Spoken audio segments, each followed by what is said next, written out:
Time is the only asset we're all given in equal supply, but the only one we treat as if it's limitless. If I hand you $100, you'll think twice before spending it. If I give you 100 minutes, you'll spend it scrolling, waiting, killing it, because the loss isn't visible, but it's permanent. The paradox is this money loss can be earned back, reputation damage can be repaired, health decline can be recovered with discipline. But an hour wasted has no refund policy. Once it's gone, it's not just gone, it's subtracted from the total sum of your life. Think of time as invisible currency. You don't see your balance. You don't know when it will hit zero. That's what makes it both terrifying and precious.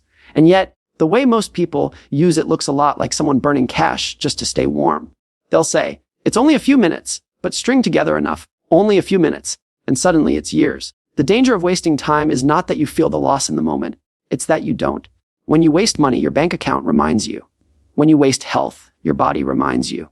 But when you waste time, nothing reminds you until the bill shows up years later in the form of regret. Regret is just time's way of showing you what you ignored. Now here's the irony, not all doing nothing is a waste of time. Sitting quietly, walking aimlessly, even lying on the floor staring at the ceiling, that can all be productive if it recharges your mind. Wasting time isn't about inactivity. Wasting time is about unconsciousness, letting minutes vanish without intention. Here's a test. If you can look back on yesterday and point to what mattered, you didn't waste it. If you look back and struggle to remember how it passed, you probably did.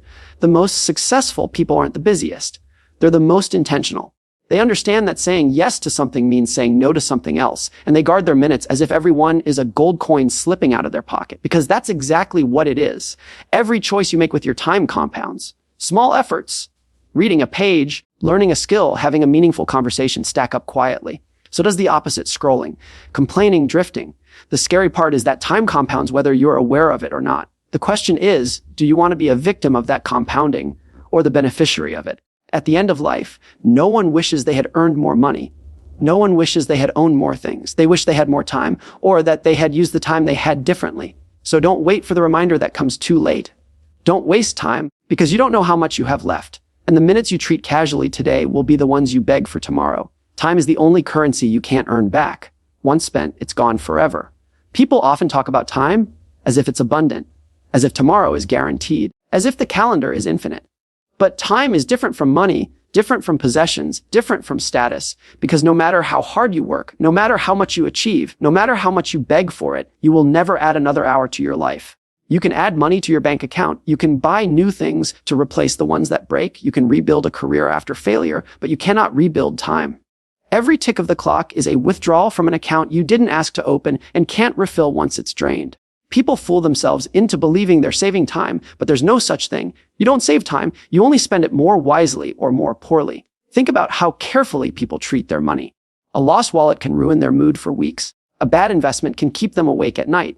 But losing a day, losing a week, losing a year, it's shrugged off as if it doesn't matter. Imagine if every wasted hour were printed out like a receipt with the total cost written at the bottom, showing what that hour could have become if used differently. The course you could have taken, the relationship you could have deepened, the skill you could have sharpened. If people could see the alternative futures that vanish when they waste time, they would panic at the cost. Yet, because time slips away invisibly, it's treated as if it's cheap. The tragedy is that most people only realize the true value of time after large portions of it are already gone. Ask anyone in their later years and they'll tell you what they regret. It's never about the money they lost, the car they didn't buy, or the house they didn't own. It's almost always about time. Time they wasted on things that didn't matter. Time they spent chasing approval. Time they gave away to distractions that seemed small in the moment, but grew enormous when they look back. This is the cruel truth of life. By the time you understand the value of time, much of it is already behind you. That's why it's important to feel the weight of time right now. When you waste money, you can always work harder, earn it back, and maybe even end up with more than you lost. When you waste time, you don't just lose the moment. You lose the compound effect of what that moment could have built into. 10 minutes wasted could have been the beginning of a routine. A year wasted could have been the foundation of mastery. A decade wasted could have been the story of a lifetime. Lost time doesn't just subtract, it erases possibilities. It closes doors before you even know they were there. Look at how people live when they think they have forever. They spend their days distracted, chasing things they don't truly care about, treating their schedule as if it's unlimited. They'll say, I'll start tomorrow, I'll try next year, I'll do it when I feel ready, as if life waits patiently for them. It doesn't.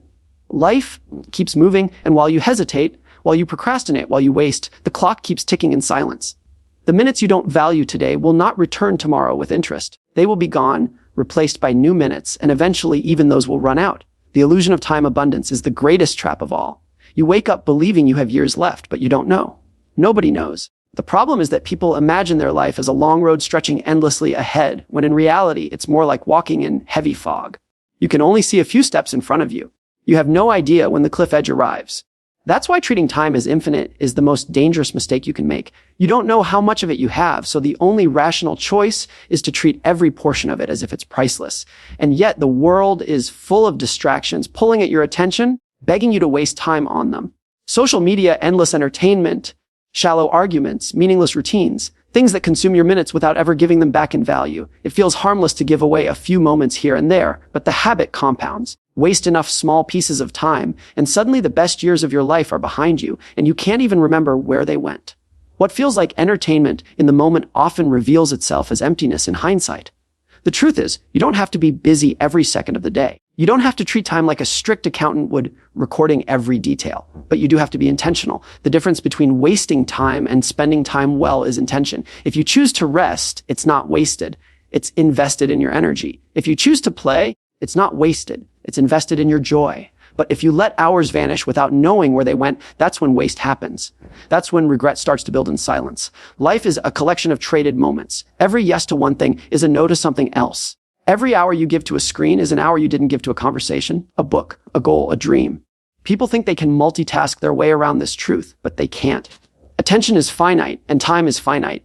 You can't stretch it. You can only decide where it goes. The difference between a life well lived and a life full of regret is nothing more than the sum of those daily decisions. If you really understood how valuable your time is, you would protect it with more intensity than you protect your money. You would say no more often. You would stop treating minutes as disposable. You would view your days not as things to get through, but as opportunities to create something meaningful. You would understand that the clock is always moving, whether you move with it or not. And you would realize that wasting time isn't just careless. It's a form of self-sabotage because it destroys the only resource that actually defines your existence. Wasting time isn't about rest. It's about drifting without intention. People often confuse rest with waste, as if slowing down, pausing, or taking a break somehow means they are losing time. But that is a misunderstanding of what wasting time actually is. Rest is fuel. It's the act of allowing your mind and body to recover so you can return stronger, sharper, and more creative. Waste, on the other hand, is when your minutes slip away without awareness, without purpose, without direction, as though life is carrying you downstream while you sit passively in the boat with no oar in your hand. Think about the times you've lain down after a long day and let yourself sleep deeply. That's not waste.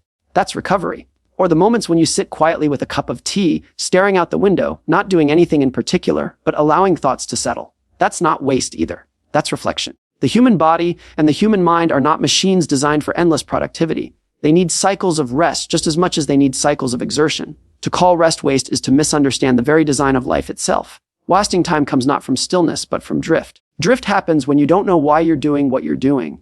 You open your phone to check a message, and suddenly an hour disappears into meaningless scrolling.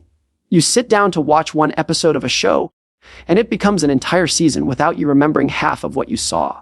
You wake up without a plan, and before you know it, the day is gone, spent on small distractions that had no connection to the life you want to build. That's the essence of waste. Not the quiet moment of rest chosen deliberately, but the endless leakage of hours into activities that have no lasting return. The danger of drifting is that it disguises itself as harmless. 5 minutes lost here, 10 minutes lost there. A day spent in distraction. It doesn't feel like much in the moment. But those small leaks add up to years. And when you look back, you can't even recall what consumed all that time, only that it vanished. The scariest part is how little you notice drift while it's happening. It feels comfortable. It feels easy. It feels like rest, but it isn't. Rest restores you. Drift empties you. Rest is intentional. Drift is accidental. Rest makes you stronger. Drift leaves you weaker. There's another layer to this truth. Many people fear boredom. So they fill every gap in their day with noise, with distraction, with something to look at or something to do. But boredom itself can be a powerful tool. When you sit with it intentionally, it sparks creativity. It forces your mind to wander into new ideas. That's not waste either. That's space. What truly wastes time is not boredom, but avoidance. Avoiding silence, avoiding effort, avoiding the discomfort of doing what matters by drowning yourself in the comfort of what doesn't. Look at how children play. They can spend hours building something out of nothing. Their mind's alive with imagination. To an adult watching, it may look like nothing is being accomplished, but it's not waste. It's discovery. The same is true for adults when they pursue hobbies, when they engage in conversations that deepen relationships, when they take long walks without an agenda. None of that is waste because it's aligned with meaning. It strengthens something inside, even if it doesn't produce something visible right away. Waste only occurs when activity has no connection to your values, your growth, or your joy. To live without waste is not to fill every minute with productivity. It's to fill every minute with intention. You might choose to spend 2 hours reading, not because it earns you money immediately, but because it feeds your mind. You might choose to sit by a lake, not because it checks something off a list, but because it restores your spirit. The intention makes the difference. Without intention, even your busiest day can be wasted. With intention, even your quietest day can be meaningful. Think about the times you've looked back at a week and realized you had no memory of what you did with it. That's drift. It's the feeling of having been carried through your own life without steering it. It's unsettling because it exposes that you weren't really living. You were just existing. Contrast that with the weeks where you did less in terms of activity, but what you did mattered deeply. You had a conversation that left you moved. You wrote something that reflected your heart. You laughed with someone until your stomach hurt. You rested fully and woke up clear-minded. That week may have looked uneventful from the outside, but it was full. That's the opposite of waste. The world makes it easy to waste time because distractions are designed to keep you hooked. Platforms are engineered to pull you deeper into them. Shows are written to keep you binge watching. Trends are created to capture your attention. To live without wasting time requires resistance. It requires stepping back and asking, why am I doing this? What is this moment for? Do I feel better or worse after giving my attention here? Most people never ask those questions, and so they drift endlessly, thinking they're resting when really they're surrendering. And here lies the real tragedy. Drifting feels urgent while it happens, but meaningless when you look back. Rest, on the other hand, sometimes feels unimportant in the moment, but invaluable in hindsight. The nap that gave you clarity, the walk that sparked an idea, the day you spent away from noise, those are the things you later recognize as essential. Waste tricks you into thinking you're using your time well, only to reveal later that you were giving it away for nothing. Rest disguises itself as doing nothing, only to reveal later that it gave you everything. If you want to live a life where time is not wasted, you must learn to distinguish between rest and drift. Rest is chosen, drift is accidental. Rest aligns with your deeper needs, drift ignores them. Rest leaves you renewed, drift leaves you numb. Rest is valuable, even when it looks like nothing. Drift is empty, even when it looks like everything. The difference is not in the activity, but in the intention behind it. When you know why you are doing something, even the smallest act becomes meaningful. When you don't, even the biggest effort becomes hollow. Small choices with your minutes compound into decades of results or regret. It's easy to underestimate the weight of a single decision because it feels so small in the moment. One skipped workout doesn't make you unhealthy. One missed opportunity to read doesn't make you ignorant.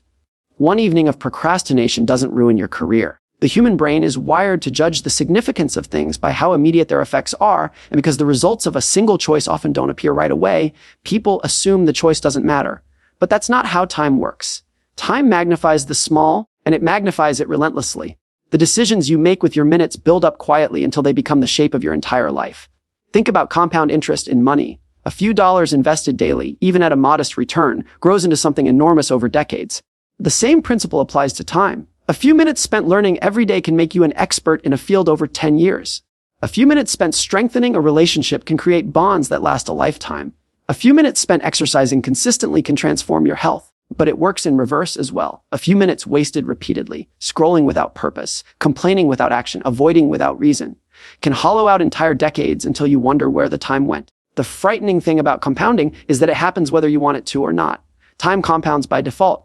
Every action either works for you or against you. You don't get to pause it. You don't get to opt out.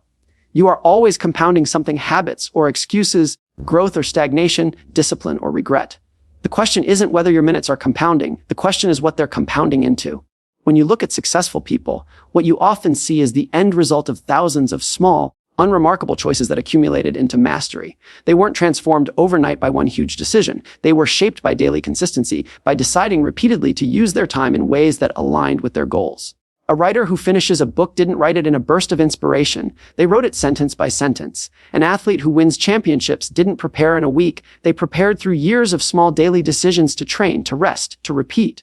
Every extraordinary result is just ordinary choices compounded over extraordinary spans of time. Now look at the other side. People who feel regret later in life often trace it back not to one catastrophic decision, but to a series of small choices that stacked up quietly. choosing entertainment over effort, distraction over discipline, postponement over action. They never meant to waste decades, but they did it 5 minutes at a time. And because each moment of waste seemed harmless, they didn't notice until the accumulation was too heavy to ignore. That's how regret is built. Not in a single stroke, but in thousands of tiny brushstrokes of inattention. The danger of underestimating small choices is that you trick yourself into thinking you can make up for them later. You tell yourself you'll start tomorrow, you'll commit next month, you'll take it seriously when you're ready. But time compounds whether or not you're ready. The moments you give away today don't pause for you to catch up later. They're gone and their absence compounds as surely as presence does. That's why procrastination is so costly, not just because you delay progress, but because delay itself compounds into inertia. The longer you put something off, the heavier it becomes until starting feels impossible. But here's the powerful part. The compounding works just as strongly in your favor when you align with it. If you start today, even with something small, you set in motion a chain of accumulation that grows beyond what you can see.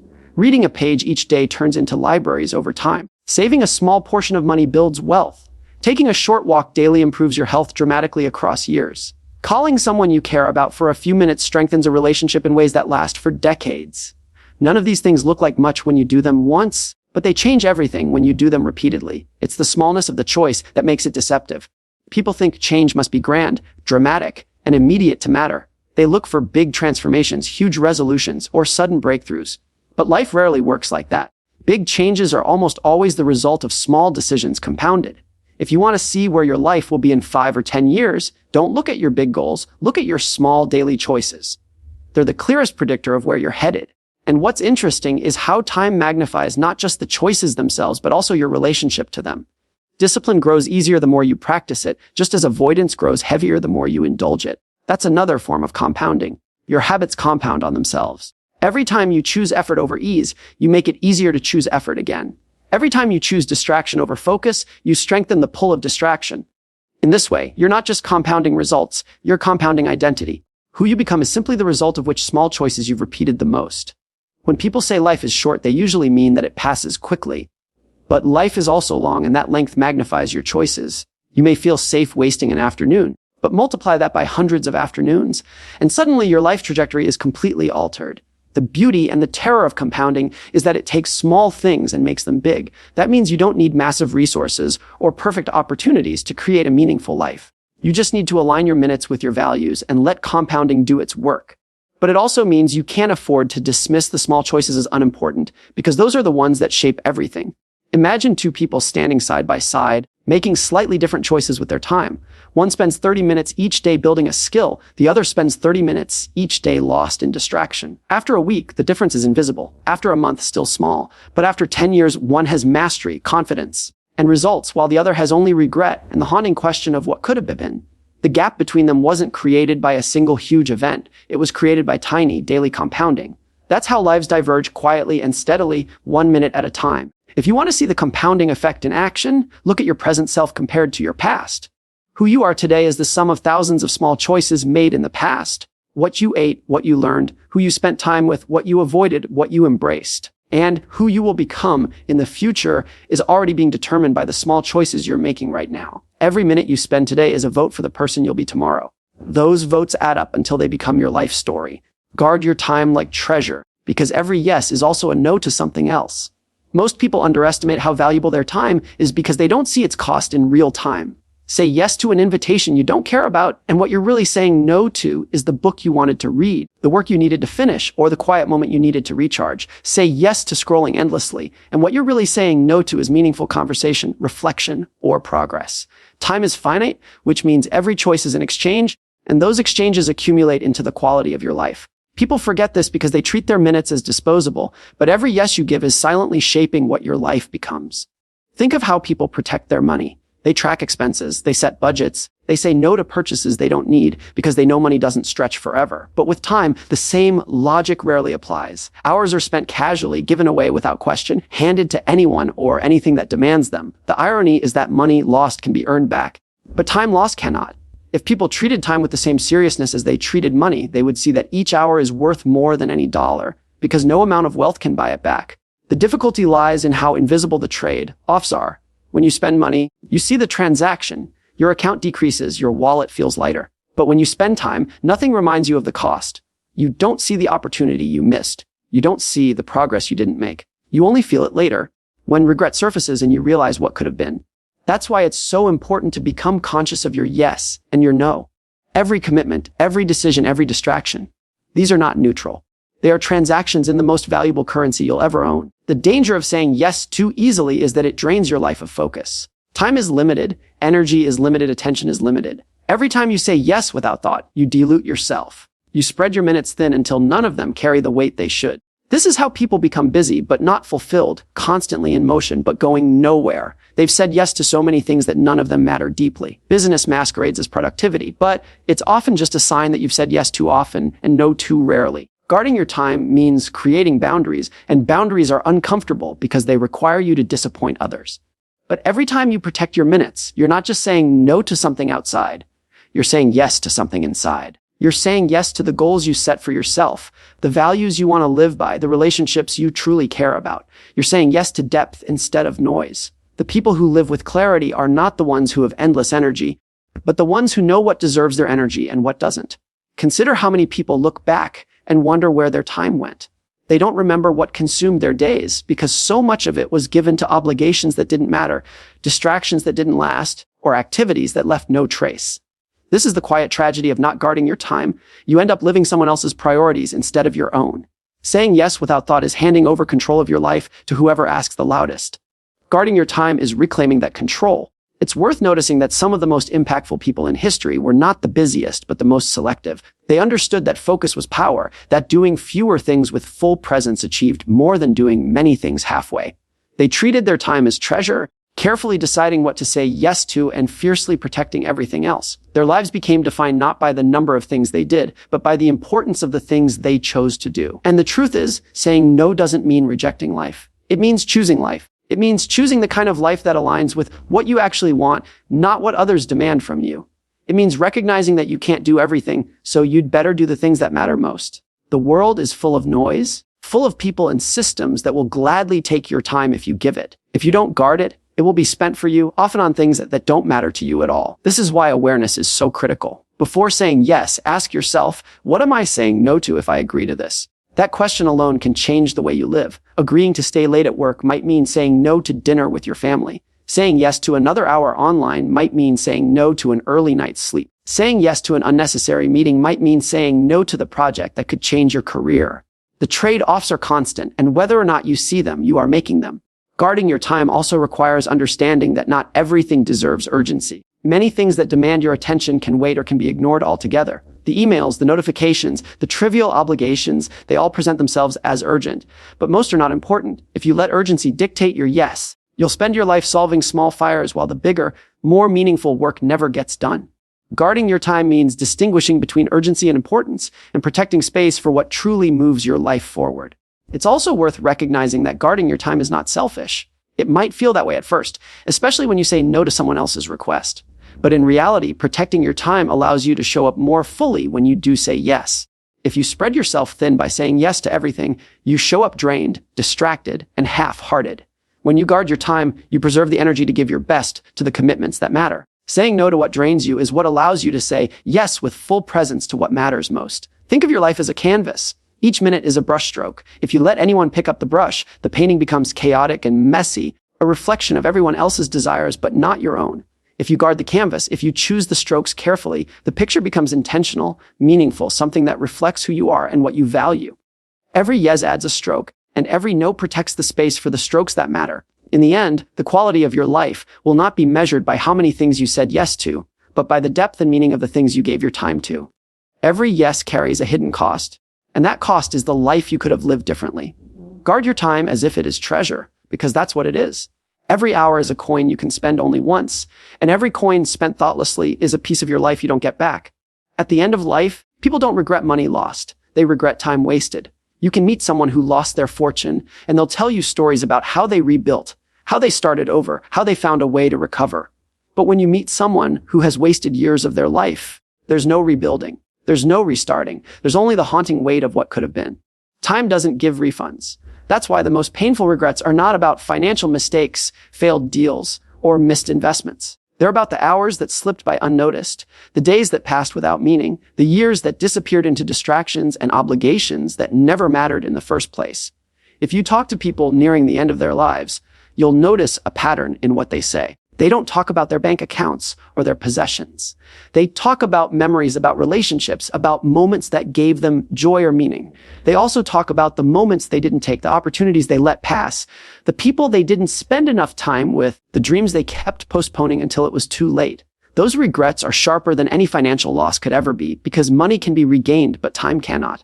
The irony is that people spend so much of their lives chasing money while treating time as if it's cheap. They'll sacrifice hours, days, even decades in pursuit of wealth, believing that once they're rich, they'll finally have the freedom to enjoy life. But by the time they realize that the wealth doesn't buy back the years they traded for it, it's too late. Time is the true wealth, and those who understand that early on live differently, they measure their choices not just in terms of financial cost, but in terms of time cost. They ask not just, what will this earn me? But what will this cost me in hours and days? In pieces of my life I'll never get back. Regret has a cruel way of showing you the truth about time. It reveals itself slowly, like a shadow that grows larger the farther you walk away from your past. You might waste an afternoon and feel nothing. You might waste a week and think it doesn't matter, but waste a decade, and suddenly you see the weight of all the small choices that accumulated into years you can't reclaim. The pain of regret is not just about what you lost, but about the realization that you had the power to choose differently all along. What makes time unique is that it doesn't just pass, it compounds. That means the time you waste isn't just the minutes you lose, it's the possibilities those minutes could have created. An hour spent in distraction could have been the beginning of a skill, the strengthening of a relationship, the seed of an idea that changed everything. Regret is sharper because you don't just lose the hour, you lose everything that hour could have led to. The chain of possibilities is broken, and you can never know what might have grown from it. Money creates comfort, but time creates meaning. At the end, when people reflect on their lives, they rarely wish they had worked more overtime or bought more things. They wish they had spent more evenings with their children, more mornings doing what they loved, more days living intentionally. They wish they had been present instead of distracted, focused instead of scattered. What hurts most isn't what they lost financially, but the richness of life they ignored while chasing something they thought was more valuable. And this is where perspective becomes everything. When you're young, time feels endless. You think you can waste it and recover later. You think you'll have decades to fix mistakes, to pursue dreams, to make up for lost years. But those decades shrink faster than you realize. One day you wake up and realize that half your life is behind you, and the remaining half feels much shorter. The urgency that should have guided you from the beginning finally arrives. But by then, a large part of the treasure has already been spent. If you really want to avoid the regret of wasted time, you need to start seeing each day as valuable in itself, not just as a stepping stone to something else. The danger of always looking ahead is that you never fully live where you are. You tell yourself that one day, when things settle down, when the money is right, when the timing is perfect, then you'll enjoy life. But life isn't waiting for that day.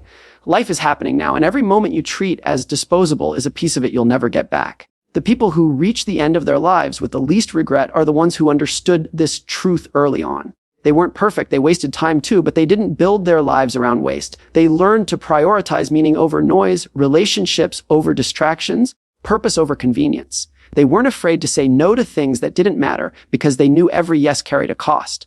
They understood that their minutes were their greatest wealth, and they guarded them accordingly. Imagine two lives side by side. One is full of wealth, possessions, and accolades, but most of the time in that life was spent chasing those things at the expense of presence, health, and love. The other life may not be rich in money, but it is rich in moments. Shared laughter, quiet mornings, meaningful work, intentional living. At the end, which life do you think feels more full? Which one carries less regret? It's almost never the one that treated time cheaply in exchange for money. The tragedy is that people don't realize this until it's too late. They don't feel the weight of wasted time until they no longer have enough left to change much. That's why awareness is so important now. Regret doesn't have to be the final chapter. It can also be the warning that keeps you from writing a story you don't want. The earlier you understand that the true cost of waste is not money, but pieces of your life, the more likely you are to make choices that protect your future self from carrying that weight.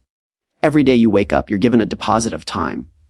You don't know how much is left in your account, but you know one thing for certain: it is finite. You can spend it on distractions, on things that don't matter, on pursuits that leave you empty, or you can spend it on what will matter when you look back. The difference between regret and peace at the end of life is nothing more than the accumulation of those daily decisions. Some people will spend their lives chasing money and end with regret. Others will spend their lives guarding their time, valuing it as the greatest treasure, and they'll end with fulfillment. The choice is always being made moment by moment in how you treat your time today.